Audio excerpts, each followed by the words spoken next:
Welcome to the Creative Play and Podcast Network. Join us as we share our favorite RPGs, one-shot games, tabletop games, reviews, and convention panels. Sit back and enjoy the show.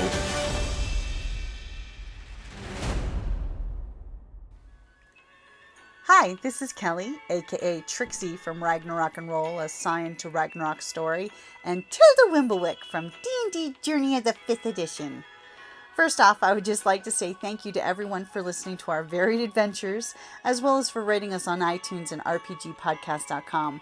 If you haven't rated us yet, we would greatly appreciate it if you could. And if you're looking for more ways to support our efforts, we are now on Patreon, a great site where you can help us continue making more podcasts, as well as some special surprises for our patrons. If you can, please look us up at www.patreon.com/cppn. Every little bit helps. And again, thank you for listening. I think if people want to come in, they can figure out how to operate the floor. I think we're good. Welcome, everybody. This panel is Garbage Art is Okay. I will be your moderator. My name is KJ Kavza, and with me is Monica Friedman and Mira Domsky. So, recap of what this panel is. We want our finished works to be excellent if we are creators, but sometimes they're not. So what happens when they're not? And if we enjoy works that are finished by other people that are also not good, does that say something about us? Does it say something about them? So we wanted to come up and talk to you all about the fact that making and enjoying bad art is okay. And we hope that in the end you will share with us some of your favorite examples. Would you guys like to give a longer introduction to yourselves and also give 2 or 3 examples of a piece of garbage art or media that you enjoy? My name is Monica Friedman. I am the author of a contemporary fantasy novel called The Hermit and 4 volumes of Bonnie Jo Campbell comics, among other works, and my artwork can be found at QWERTYvsDvorak.com. And garbage art that I enjoy. Just 1 or 2 or 3. Oh, this is what I want to say. So when I was a kid, I was sort of raised to be an intellectual snob. And if something was sort of kitschy or campy or popular, I automatically was like, no, that's not for me. And then something kind of flipped in me, and now I can enjoy like a wide variety of kitschy and campy and not good things. Okay. Hi, I'm Mira Domsky. I've mostly just written some science fiction and fantasy short stories. That's not true. I've also written a science fiction book and a comedic self-help book. Sarcasm. Yeah.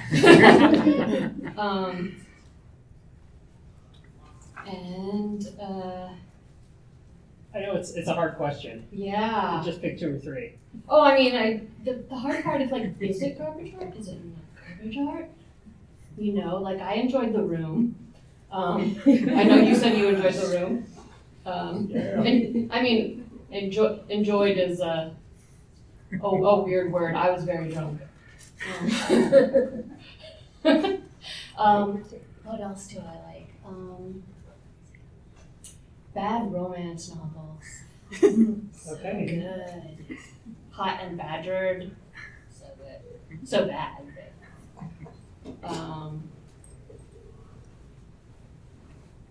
You'll think of something as soon as somebody else starts talking. It's true. Yeah. Okay. Okay, that's fine. Good. And I will introduce myself last. I'm KJ Kavza. I've elected myself the moderator because this panel was my idea. I write short fiction, fantasy and science fiction. I've been selling short stories for about 20 years by this point to places such as FNSF, Strange Horizons, Beneath Sleepless Skies, Vice, Tor.com, and many other venues. My latest collections are up here.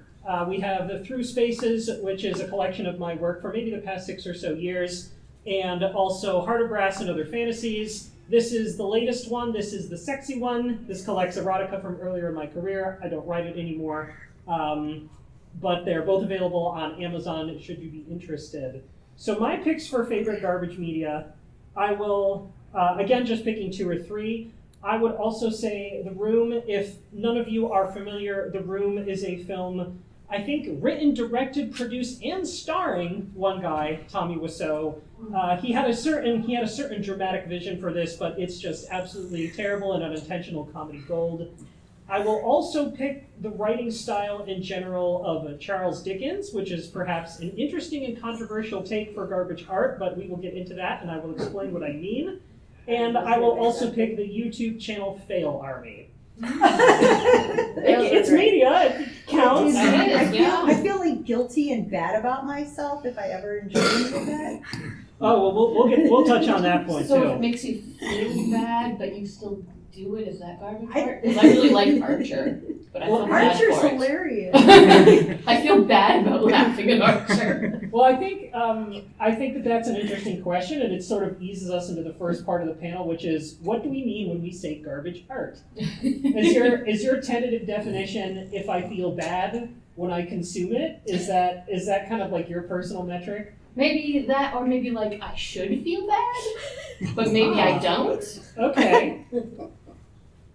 Mira and I had a little conversation yesterday about this, and I was suggesting that maybe nothing is truly garbage because if it can be enjoyed by somebody, even on the level of like hating it, but love it, like hating it so much that you love it, perhaps. Or I was just thinking what you said earlier when you were talking about movies, and I was thinking about Rocky Horror Picture Show, which is sort of like the pinnacle of like WTF, and yet it's such a classic, and it was such a huge part of my adolescence, and sort of formed me in many ways, and I think many people would say that there was some part of their awakening that came out of going to see that film at midnight. And it's not a good movie, but it's a great movie. So, I mean, certainly if like we step back far enough and we say, well, nothing is garbage because everybody appreciates something, I think that is a valid point. But just for the sake of like shit stirring, if you had to define garbage art, what would you pick? Okay, so, God, I mean, like anything that because I think that, like, for instance, most television is terrible. And when I look back into the 90s and, like, what TV shows were popular, like, I am offended by Friends so bad, and Seinfeld so bad, and The Nanny so bad. And I hate people, Seinfeld. oh my God, and people funny. love that stuff. And I hated it, and it upset me that people liked it, yeah. Yeah, so I don't know that I have a definition because it's subjective what's really bad, or I have this other thing, which is that my therapist said to me, you should paint what failure looks like. And so I was like, oh, I have that idea. And I went and I can't paint. And I slapped this together and everybody loves it. Everyone's like, that painting is beautiful. And I'm like, thanks. It's like my deepest terror. And So I'm wondering then, I had as one of my potential questions, is there a difference between garbage art and art that you just don't personally like? So think about that for a second. I realized that I didn't answer the question. So while thinking about that, I listed those three examples of The Room, the writing style of Charles Dickens, and then like Fail Army. I think I would break down my own idea of what garbage art is until kind of like roughly three categories. There's overly melodramatic, which is why Charles Dickens goes in there. I actually like reading Charles Dickens, but his prose, if you all have never read it, I think is very chest beating, weeping, hair tearing out, like over the top feeling. he got paid by the word. Yes, that's part of it, certainly. You still get paid by the word sometimes. Well, It's not so true, much for but- novels anymore, but No, for short stories. Sort of. yeah. But they also tell you like what you're like. They were looking for 5,000 words, whereas this guy was like, "I'm gonna just keep writing and keep getting paid." I don't care for Dickens at all. I think that's the fun. I think what Mira was saying about like bad romance novels is like Charles Dickens for me is that. I don't really know that I would consider him like a great writer, but I find it fun to read him. So there's that. I think one thing that makes bad art is something that is predictable or cliched, which is why I put down Fail Army, because most of the videos on the Fail Army YouTube channel, if you are not familiar, are people usually doing something stupid or hurting themselves in ways that are very predictable. Oh no, he's trying to go off a hard jump on a dirt bike. What's going to happen? He falls over. Hilarity! Like every time, but I laugh and I still keep watching it. But I think what really gets to the heart of what garbage art is, or at least what I would call garbage art, is something that the creator intended to produce a specific reaction in the audience and completely failed in that objective, which is why I picked The Room as an example, because the creator intended it to be like a thoughtful, hard-hitting interpersonal drama about like betrayal in family relationships, but instead it just sucks and it's funny. So yeah, that's why I would pick that. And as for like a difference, as far as a difference between garbage art and art that I just don't personally like, I feel like I would hold pretty strongly to that last definition, but I will admit that something that's just melodramatic and predictable is maybe just art that I don't personally like, and I'm not going to die on that particular hill. But the one I would pick is something that the creators had an intention for and just did not succeed. It's interesting. I think those are good. I'm right, thank you. But you were getting, what's when your you proposed counterpoint? this panel, I was sort of thinking about it in the sense of throwaway art, i.e. Oh. art that you make yourself, but you're not holding yourself to a high standard. And, right? So, and if you saw my panel earlier today, when I started drawing webcomics, I started drawing these sort of autobiographical webcomics where I was portrayed as a dragon, and the art is just abysmal, and I wasn't even trying. All I wanted to do was produce content, and people loved it. And it was not my best work in terms of the drawing, and to me the drawing was trash, but it was doing something for me, and it was obviously doing something for the audience. I was just going to say you have thoughts about that, but you started talking anyway, so clearly you do. Yeah. I mean, I brought along a couple of my pieces of artwork that I decided I was not going to do well. Intentionally doing something stupid, basically. Okay, would you, since you have that and since it's not giant, would you be comfortable like passing it out to the audience so they can consider? This one. This one has a bad word, y'all. I'm sorry. Not really. Mira's going to provide some examples for us. Just finding. Oh wait. Okay, work with our volunteer here, and Monica and I will vamp. So Okay. you're ready to rejoin the discussion. Yeah, so art that you make yourself but don't hold to a high standard. Yeah, I would say that as well. In addition to what you said. Do you think that then, like, as we're starting out as creators, we have to like embrace the That's mentality literally that we what I need to- want to say, yes. Okay. Like, it's so important, and I talked about this in my session earlier as well, which is that sometimes you have an idea of what you want to produce in your mind, and then you start drawing, maybe you're a little kid, and you're like, wow, this is terrible. Like, I wanted to be a painter all my life, and my parents gave me some acrylics when I was 7, and I painted one picture, and I was like, this is garbage, and I didn't paint again until my 20s. And you have to make bad art before you can make good art. Nobody starts out making great art.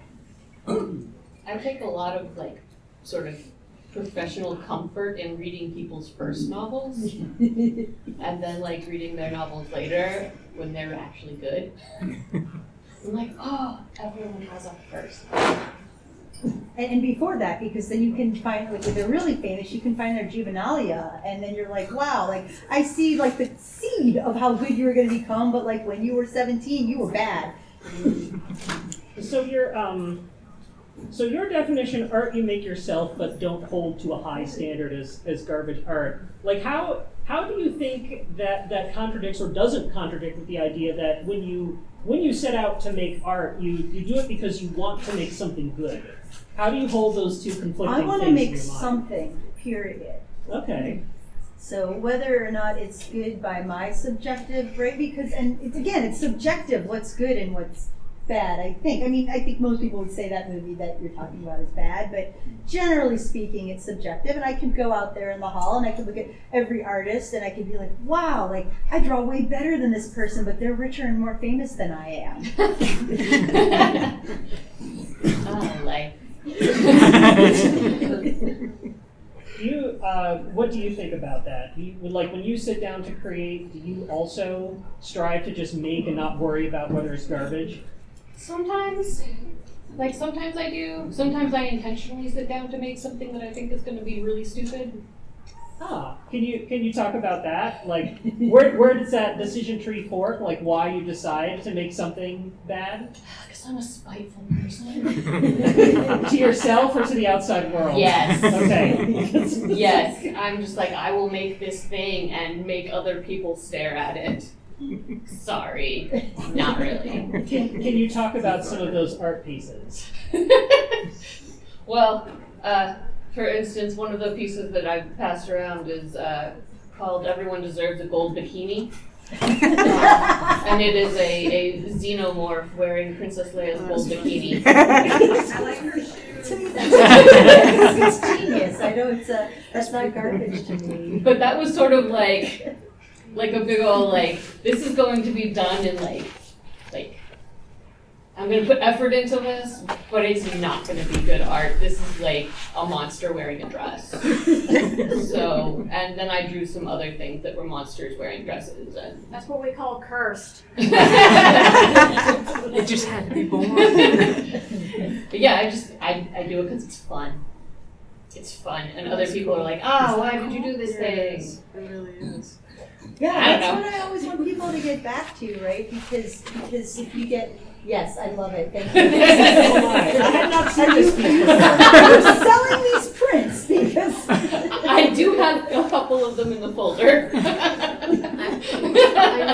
know a writer who would buy those. Mona Inez. She writes she writes erotica with very. Oh, Mona Ventress. I know her. Yes. She would buy that print. I bet. I should give her one. It's spicy. It's up for Can you talk about okay, so there's art that you make that is intentionally terrible, and for you it's just art. There's kind of you just it might be intend to create. terrible on its own And then- without me okay. trying. Can you talk more about art that you have tried to create that is not intentionally terrible? Like, what's the difference between I feel like drawing a xenomorph in a bikini and like I'm gonna make something good? Is there like a different headspace for you? Well, I mean, yeah, like I'm going to make art now, or I'm going to write something good, and then like you sit down and you look at it later, after you've finished it, because you're working and you're like, it'll look bad while I'm working on it, it'll look bad while I'm working on it, and then you're like almost done, you're like, oh, can I fix this? And sometimes no. It sounds to me then that like when you sit down to intentionally create bad art, you find that more freeing. Yes, it's very fun. Okay. Forgot what I was going to ask you. Comments. That's a good way to cover that. Not to make this all about my mental health issues, but my therapist said to me, this is several years ago, well, you're a perfectionist. And I said, well, what are you talking about? I've never done anything perfectly in my life. And she said, that's what a perfectionist would say. And this was something that has held me back my entire life. And I think most people know this feeling, which is that you have an idea of what you want, and you want it to be perfect.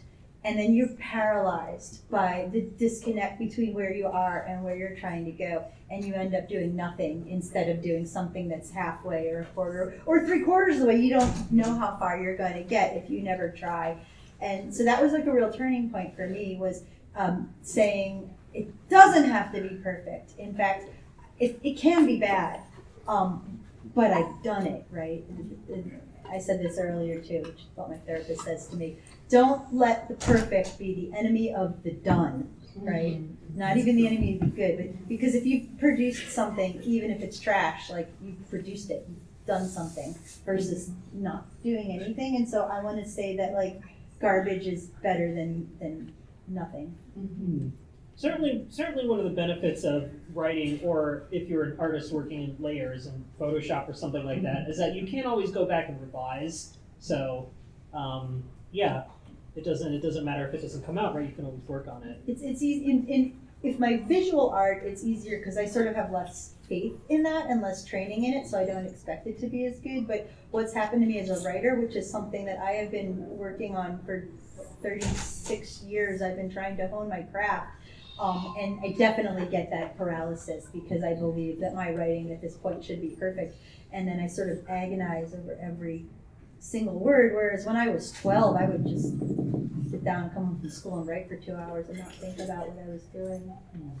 Listening to the two of you, I think I'm maybe more in your camp that like if I'm creating, I'm just creating. I'm not trying to make art that is intentionally bad or intentionally good. I have in fact tried to tell myself I'm going to make something ridiculous and I'm just going to have fun with it. But then as soon as I start, I take it seriously, and then I'm like into it. That's where you went wrong. You took it seriously. Your xenomorph is beautiful. Like, to me, there's It's nothing. a monster in Okay, a dress. okay, then so Mira, great. teach me then how do I not take it seriously? I mean, it helps if you get drunk sometimes. It's I've never tried that. Getting drunk and writing with your friends is super fun. We should do it. We should. Okay, this panel endorses alcoholism. There's a work, you know. In progress. Okay, I have one of my possible questions here. Is there a piece of garbage art that you've created that you nevertheless love, and if so, why? But I think you've already covered that nicely. I'm going to flip that around then. Is there a piece of garbage art you've created that actually wasn't even all that fun, and you're kind of wondering why you tried? Yeah. I wrote a short story once where I was trying to understand a friend of a friend who made no sense to me. I did not like her. So I tried to write a character like her. But you can't do that if you don't like them, I guess. It came out very badly. Okay. And have you ever sat down to like just create something, and even if it hasn't been very good, you still haven't had the confidence to like get it out there and share it with the world? Oh, that, because what I was going to say, so I did some years ago, I've done NaNoWriMo twice, most people know what that is. And so the first time that I did it, and I knocked out this whole novel, and it's based on a really terrible thing that I did in my past. Most of my fiction is in the speculative range, and it's the whole range, sci-fi, fantasy, horror. And I wrote, I guess you'd call it chick lit. I mean, it's a contemporary romance kind of thing, and yeah, I'm ashamed of it, but it's on the internet under a pseudonym, yes. So no, I guess I'm sort of used to exposing myself. Okay.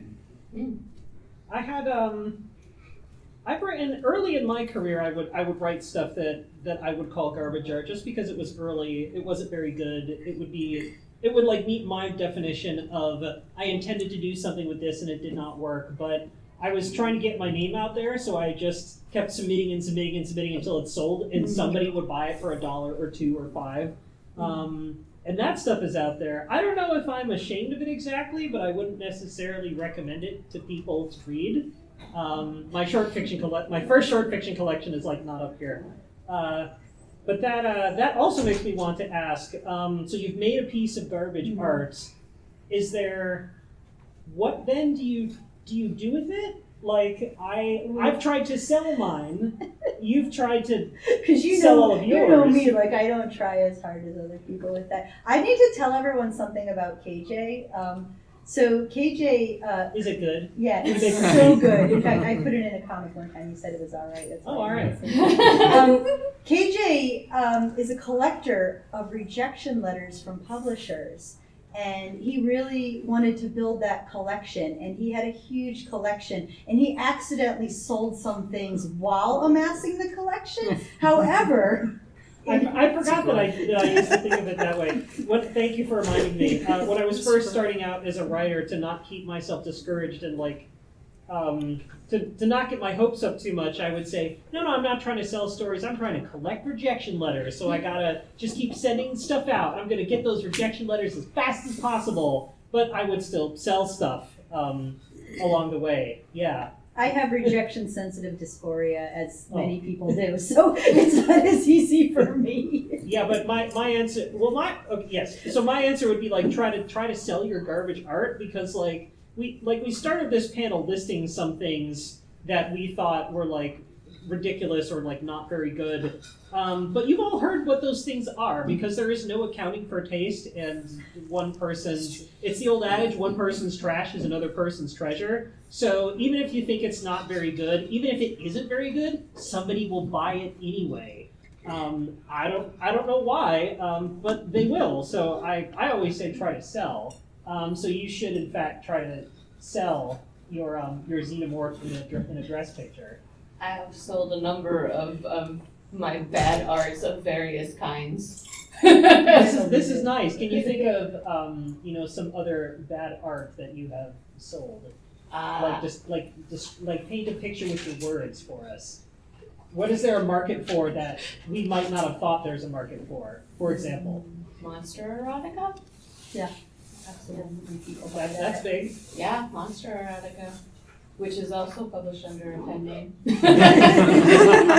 And I got a 1-star review once. And I was like, oh, I wish you had said why. It's just 1 star. And I was like, did you not read the description? The description was very clear. Okay. I'm going to leave the extent of that description to my imagination. It's more exciting that way.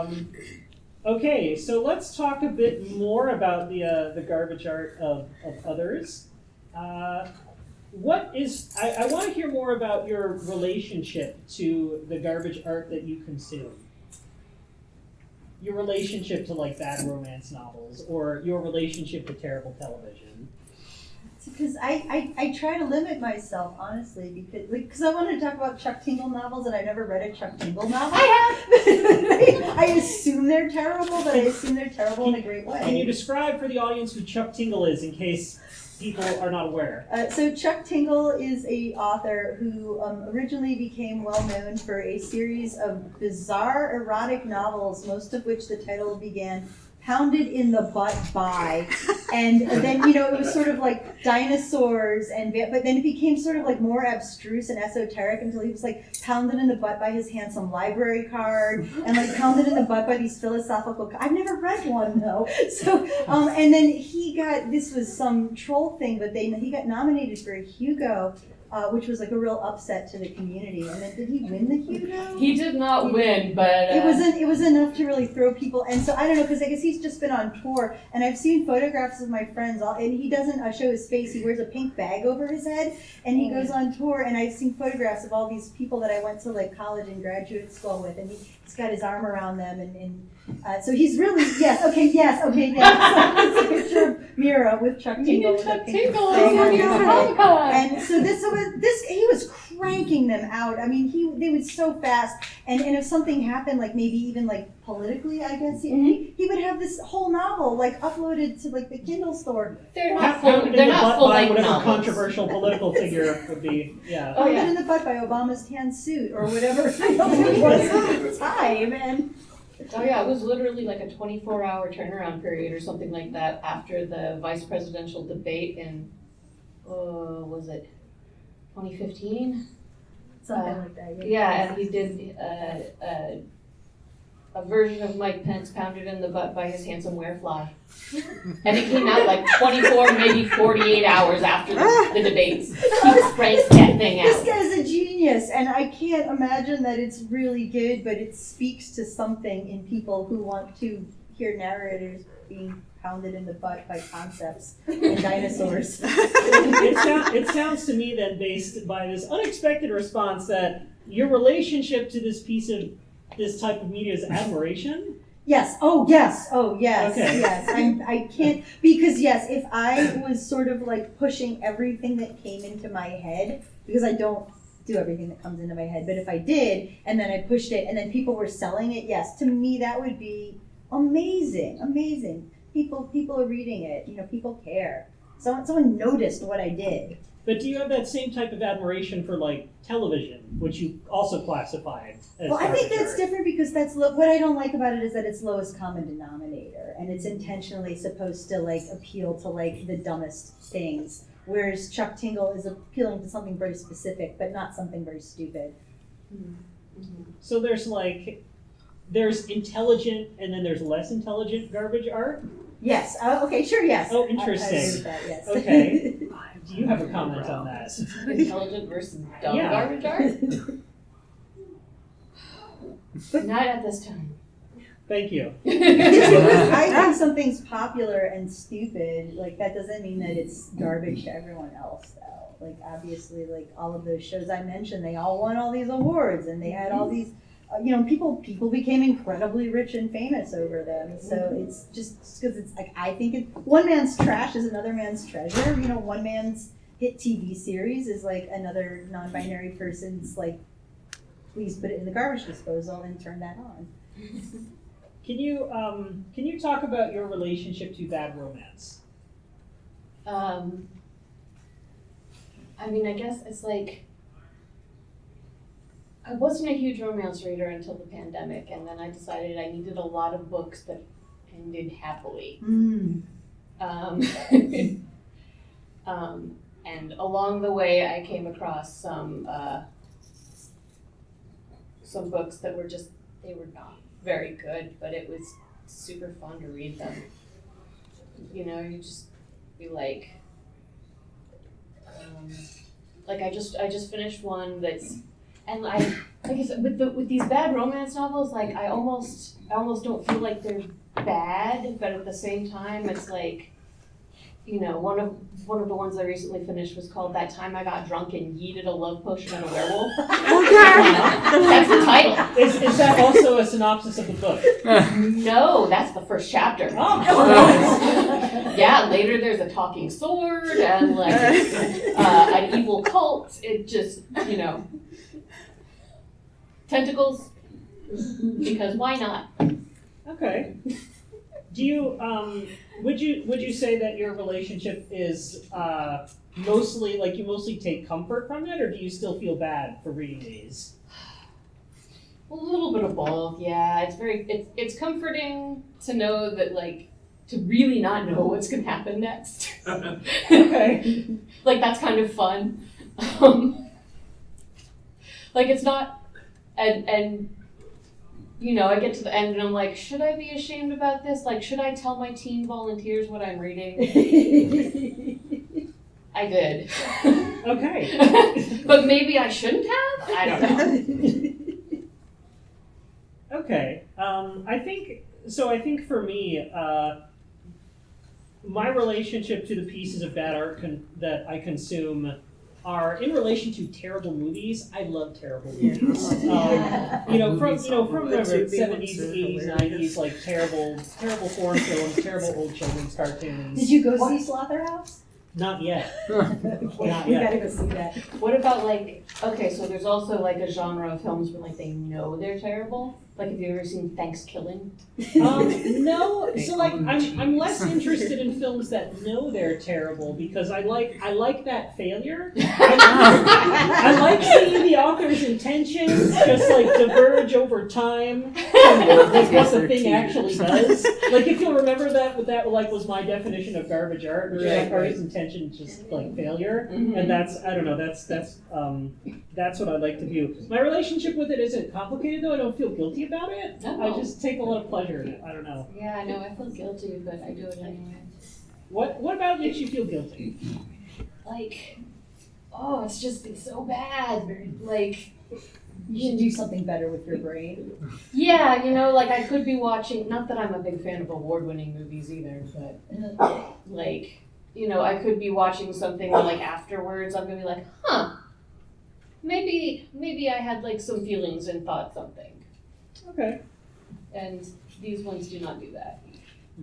I think about I love children's movies, especially animation, and I'll watch almost anything if I think it's not going to be terrible. So probably the worst thing that I ever sat through was this movie called Animal Crackers, which I could literally write a novel about how bad it was. And I finished it, and I immediately texted him or sent him an email, and I said, well, I saw a movie that you're going to love. It's so bad. I mean, on like so many levels, because it's like a kid's movie and has like these bizarre sexual innuendos. And then there's like one character who sings songs and he can't sing, but like the rest of the film isn't a musical. And like it just goes on and on of like every decision they made was the worst possible decision they could make. One thing I notice in movies, and I'll say, like written by committee, you can often tell that like there's like 50 people put their ideas in there. There's no cohesion to it.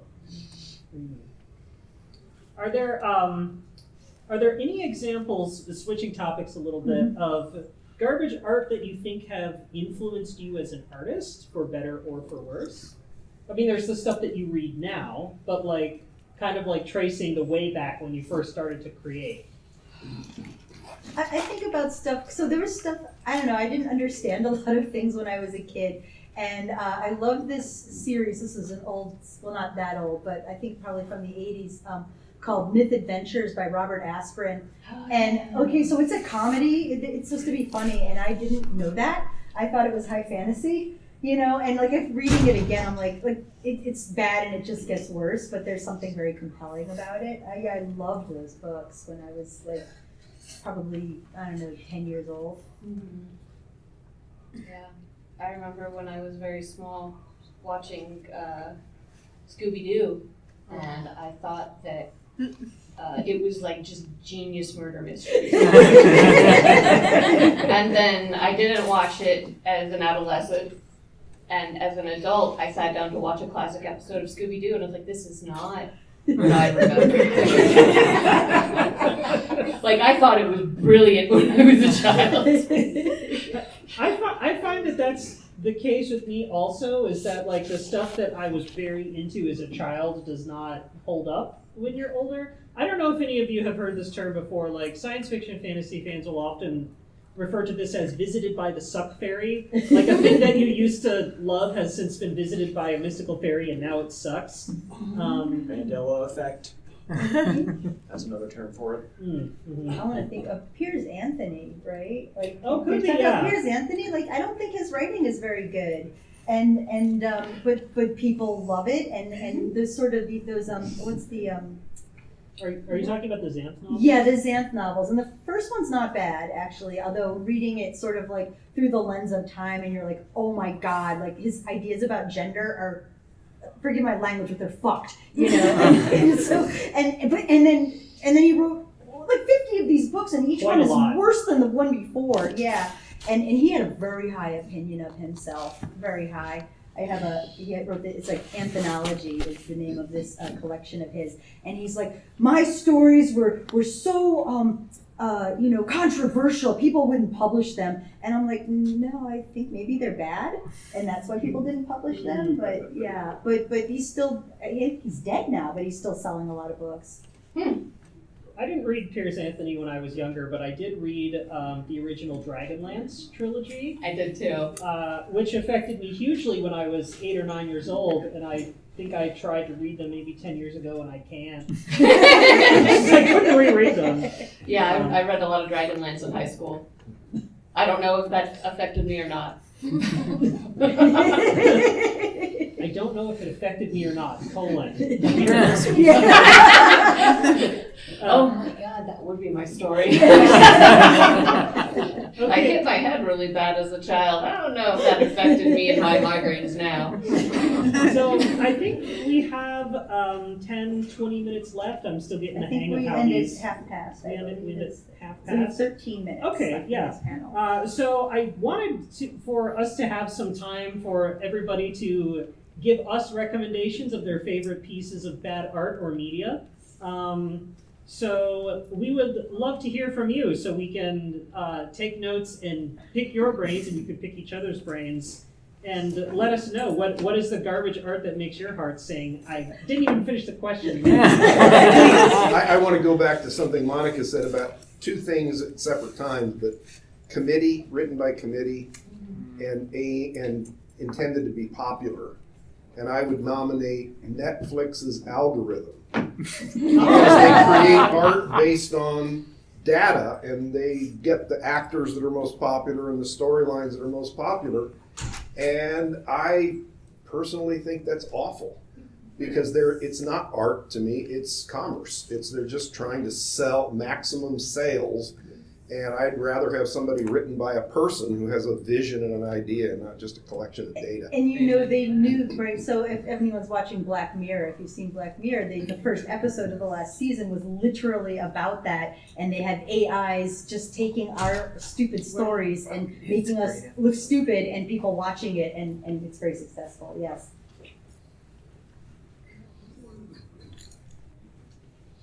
Would anyone? Oh yes, please. Pretty much any isekai manga. Ah, They're my garbage popcorn media. Like, this is lowbrow. My brain can shut off, and I'm just here to watch pretty fight scenes. The plot doesn't matter. It's a contrivance anyway. It doesn't. I'm just here to eat popcorn and not think. Preach. so correct me if I don't have this definition right. Isekai stories are basically like portal fantasy. Like a main character gets sucked into another world Pretty and like much, has yeah. adventures That's there. funny. Yeah. Yeah. Some are good though. Can you think of a couple notable isekai mangas that you have enjoyed for their terribleness? One is really, really, really terrible, and it knows it. It's called I accidentally summoned a shark. Right, start that one down. The quote-unquote main character is some girl that started in the fantasy universe thing and summoned the embodiment of all terrible shark movies. Oh wow. That's So like funniest. Jaws, Sharknado, Sharktopus, all that B-grade sci-fi original garbage, that into fantasy world. Nice. It's terrible and it's wonderful. I'm intrigued. Thank you. We love Sharknado. Did I watch Sharknado with I you? think I made you watch Sharknado. I wish someone had watched Sharknado with me. And then you told your mom, and then your mom loved it too, right? Yes. Weirdly. I watched by myself and was angrily texting my friends. Oh my god, you should have Sorry. been sorry. But stuff like that, it's like clever in its stupidity, I think. Oh yeah. Do we have any other recommendations, please? Like any zombie movie in the 80s after Night of the Living Dead. They own the cheese, you know. And then I've got one. Violet just sent me something the other day that was like the worst vampire movie anyone had ever made. She said she wasn't even going to see it. It was so bad. I think your point about zombie movies reminds me of something that I wanted to mention earlier. I find that horror is a genre that is especially rife with people, how did you put it? Being free from expectation or not being perfect? The bar is Gentle pretty euphemisms. low from the start. Yeah, like something like that. So definitely, like lots of zombie films. Don't like a lot of indie filmmakers or people just getting into film will do horror movies for their first Okay, things. it's called Drainiac, and it's about God. it's about a haunted plumbing system. I'm writing that down. It looks really bad. Oh, did anybody see that 70s horror? I think it's 70s. It's a Japanese film called House. Oh, I've seen that. Yeah, and it's like bad, but it's amazing. That one is amazing, but it's really bad. What is? I haven't heard of this. There's a It's a whole haunt- series of them, too. So Yeah, the there first is. one, it's these 6 little girls, and they go to this one girl's aunt's house for break, and it's like very haunted, and it wants to get all of them, but the special effects are like, even for the 70s, they're incredibly Yeah. cheesy. But there's something very compelling about watching these little girls get picked off by these like fake-looking ghosts. Interesting. That's a classic, yeah. That is, actually. I don't know how I missed that. You have another one. Yes, Jack, I want to talk about the Suck Fairy. And forgive me if I'm probably older than most of the people in the room, but when I was about 12, 2 science fiction things came out on television almost in the same year. One of them was Lost in Space, which I just loved. The other one was Star Trek. And I remember debating a friend who liked Star Trek and telling him why Lost in Space was so much better. And I've had a chance a few years ago to try to watch a rerun of Lost in Space, and it's just awful. It's just awful, everything about it. The acting, the writing, the special effects is awful. And I can't say that applies to any of the remakes, but the original was just And it was real putrid. seminal for a lot of kids, like that was their way into the genre. That circles back to my comment about like the things that have influenced us that have been bad, or just when we saw them as children and we couldn't distinguish. Yeah. Andrew has a comment. Oh, sure.